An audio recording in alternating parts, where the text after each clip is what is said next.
Welcome to the deep dive. Forgiveness, it's everywhere. Sold as this absolute good, right, the key to peace, letting go of anger. And yeah, research shows it is good for you, personally. Definitely good for the individual. But that's where it gets interesting, isn't it? Exactly. What happens when your healthy choice bumps up against the reality of, well, a relationship, a shared space? That's the core tension we want to unpack today. We're looking at forgiveness not just as some nice idea, but as a real psychological process. We've got clinical data, Yeah. long-term marriage studies, research on teens, even cross-cultural stuff. Yeah, quite a mix. And the goal is really to ask, what's the actual cost of letting go? And, is it always the right move in every single situation? Okay, so let's start with the basics. A clear definition straight from the clinical side because it helps clarify what forgiveness isn't. It's described as an intentional decision, a choice you make to release that resentment, that anger that eats at you. Importantly, it doesn't automatically mean forgetting or saying the harm was okay, or even that you have to stay connected to the person. That difference between forgiveness and reconciliation, it's crucial and honestly often gets blurred. Mm-hmm. Our sources are really clear here. Forgiveness, that's your work. Solo, it's a choice you make, regardless of what the other person does or doesn't do. You decide to drop the urge to get back at them, to essentially release them from needing the punishment they might deserve. So just to be clear, it's like an internal thing. I can forgive someone in my head, get that internal peace, even if they never know I've done it. Absolutely. The source material suggests the decision is purely yours. Reconciliation, though, Hmm? that's different. That's the shared work. Yeah. It needs commitment from both people. The goal is actively rebuilding safety, trust, security in the relationship. You can forgive in an instant, but reconciliation, that really needs the offender to own up, to show genuine repentance. Right, right. And we're often pushed towards that solo work, forgiveness, because the personal benefits are just so strong, aren't they? Holding on to a grudge, Mm. it really does mess you up. Mess you up is a good way to put it. It's Yeah. genuinely toxic. The research consistently shows powerful positive outcomes when you let go. Mhm. We're talking significant boosts in mental health, less anxiety, less hostility, less stress, fewer depressive symptoms. And not just mental, right? Not just mental, real physical effects too. Lower blood pressure, better immune function, even improved heart health. The flip side, just letting bitterness take over it poisons your own life and spills into other relationships too. So, okay, we accept it's generally good for us. It's a pro-social shift, moving away from wanting revenge or avoidance towards something more benevolent. Yes. But what actually drives that shift inside us? What are the psychological gears turning? There was that study on Chinese adolescents you mentioned. Exactly, 445 teenagers. It helps pinpoint those internal drivers. Researchers call them transgression-related interpersonal motivations. Fancy term, but basically, How you feel about the person who wronged you, right? yeah, pretty much. They looked at three things: the motivation for revenge, the motivation to avoid the person, and then benevolent motivation, wanting good for them, or at least not wanting harm. Okay, so it makes sense that wanting revenge or avoidance would, get in the way of forgiving. But what was really interesting was which negative feeling was the biggest blocker for these kids. It was revenge. That active desire for payback, wanting to see the other person hurt, that was the single biggest obstacle to forgiveness for these adolescents. Oh, wow. So it's not just the pain, it's the pull of wanting them to suffer. It seems so. The research suggests the active, maybe even pleasurable, thought of getting even is a really powerful internal hurdle to overcome, more so than just wanting to stay away from them. And the thing that helps people get over that hurdle, that desire for revenge, is empathy. Bingo. Empathy. Defined simply as, being able to share and understand someone else's feelings. It acts as a sort of mediator here. How does it mediate, though? How does understanding someone else's feelings shift you from wanting revenge to maybe wanting repair? Well, the idea is that accessing empathy redirects your focus. Mhm. You start to consider the offender's needs, maybe see their guilt, their own pain, or just the complexity of why they acted that way. Uh-huh. Doesn't mean you excuse the act, not at all. But it softens that sharp edge of wanting retribution. It makes space for thinking about forgiveness, maybe even relationship reconstruction.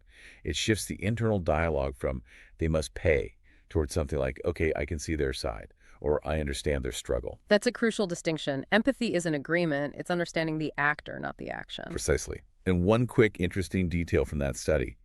The boys actually reported higher benevolent motivation and lower avoidance than the girls. Oh, really? Yeah, but and this is important, when they looked at the overall tendency to forgive or the level of empathy, there was no significant difference between boys and girls. So the underlying mechanism seems pretty universal. Okay, so far, forgiveness sounds great. It's good for you. Empathy helps you get there. But now we hit the tricky part, the potential downsides. Right, the relational risks. This is where it gets really challenging, because some research suggests that the very act of forgiving, which feels so right internally, might inadvertently cause problems in the relationship itself. Specifically, like encouraging the bad behavior to continue. That's the uncomfortable question raised by some studies. We can look at a 4-year longitudinal study of newlyweds. Really fascinating stuff. What did they find? Well, they were essentially testing two competing ideas about how forgiveness works in relationships. First, there's the reciprocity norm. That's the hopeful view. If you forgive your partner, they'll feel grateful, maybe a bit indebted and motivated not to mess up again. Forgiveness acts as a kind of deterrent. Makes sense. That's what you'd hope for. But then there's operant learning theory, a bit more clinical. It basically says behavior tends to continue unless it's followed by some kind of unpleasant consequence, like getting anger, criticism, maybe just the cold shoulder, rejection. So if forgiving removes those negative consequences, well, operant learning predicts the partner might just keep doing the hurtful thing, consciously or not. There's no feedback loop telling them to stop. And which theory did the data support over those 4 years? Alarmingly, perhaps, it lined up much better with operant learning theory, especially when looking at psychological and physical aggression. Wait, really? Aggression? Yes.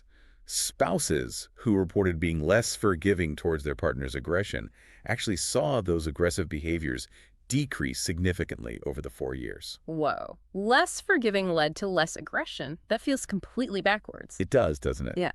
But spouses who reported being more forgiving, their partner's aggression levels tended to stay stable.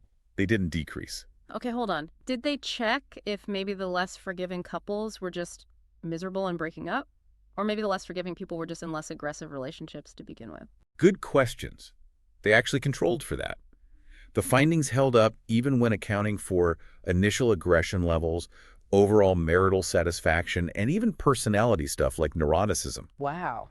The interpretation from that operant learning perspective is pretty stark. Expressing forgiveness, especially for aggression, effectively removed the negative feedback. It removed the consequences that might otherwise push the aggressor to change. So by forgiving, the victim might unintentionally be shielding the aggressor from the natural fallout of their actions, making it easier for them to not change. That seems to be the mechanism suggested by this particular study. It basically buffered the aggressor from the discomfort or relational cost that could trigger self-reflection and behavioral change. Okay, this has huge implications. Huge! And it points to a really critical takeaway from the sources. Context is everything. Maybe forgiving small, infrequent things like forgetting to take out the trash or a slightly careless comment is still the way to go. The personal benefit probably outweighs the risk. But repeatedly forgiving major, frequent offenses, especially things like aggression, this research suggests that might be less advisable. The ongoing cost to the victim could simply be too high. It forces you to ask, am I forgiving here or am I actually enabling?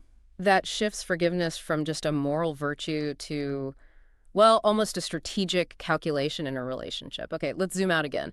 Does this whole dynamic change when we look at different cultures, where maybe the goals of interaction are different? Absolutely.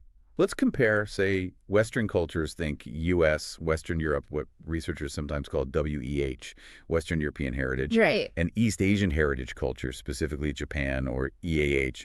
The fundamental focus shifts. How so? In Japan, according to the cross-cultural psychology sources, there's a very strong emphasis on relationship harmony. Maintaining the group, keeping things smooth.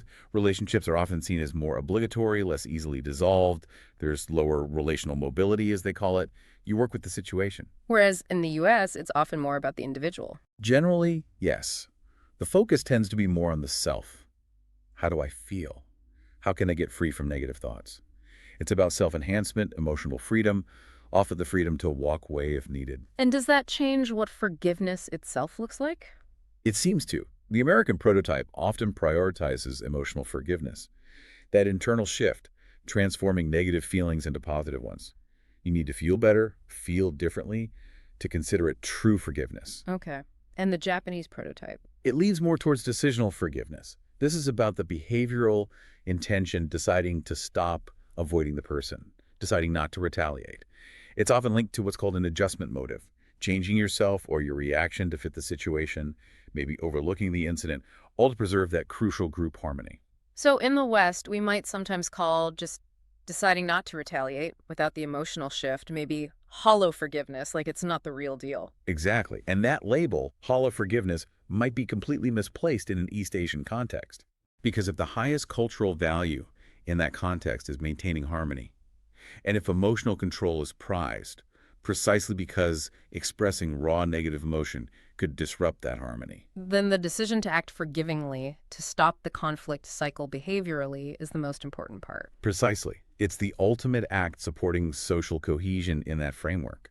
The internal emotional state might be secondary, maybe even less relevant, if the primary goal is making sure the relationship or group continues to function smoothly. So judging decisional forgiveness as hollow is applying a Western value about emotional expression onto a culture that might prioritize something entirely different, relational stability. That's the argument. It really forces us to see that what we even mean by forgiveness, what counts as successful forgiveness, depends heavily on the underlying cultural goal. Is it personal emotional freedom, or is it collective stability? Okay, let's try to bring this all together for you, the listener. We started with forgiveness as this powerful tool for your own well-being, your own peace. A solo act. But we saw it's not quite that simple. It's often mediated by empathy, understanding the other person, and crucially, that solo decision can have real, measurable risks in a relationship. Especially, as the research suggests, when it comes to potentially enabling ongoing negative behavior, like aggression, by removing the natural consequences. And then we saw how the very definition and goal of forgiveness can shift depending on cultural priorities, whether the focus is on the individual's emotional state, like often in the US, or on maintaining group harmony, as seen in the Japanese prototype. Right. The optimal path, what forgiveness even looks like, really depends on what outcome you or your culture values most in resolving conflict. Self-focused change or relationship stability. Which leads us to a final thought for you to consider. If expressing forgiveness in certain contexts, particularly with repeated harm or aggression, might inadvertently allow that negative behavior to persist, could it be that sometimes the most genuinely forgiving act, the act that cares most deeply for both your own well-being and the long-term health of the relationship, or even the other person's potential for growth, is actually setting a firm boundary? Refusing to remove the consequence. Exactly. Forcing the other person to confront the reality of their actions, which might be the only path for them to finally truly change. It's a challenging idea, forgiveness as boundary setting, but it's something this deep dive definitely leaves us thinking about.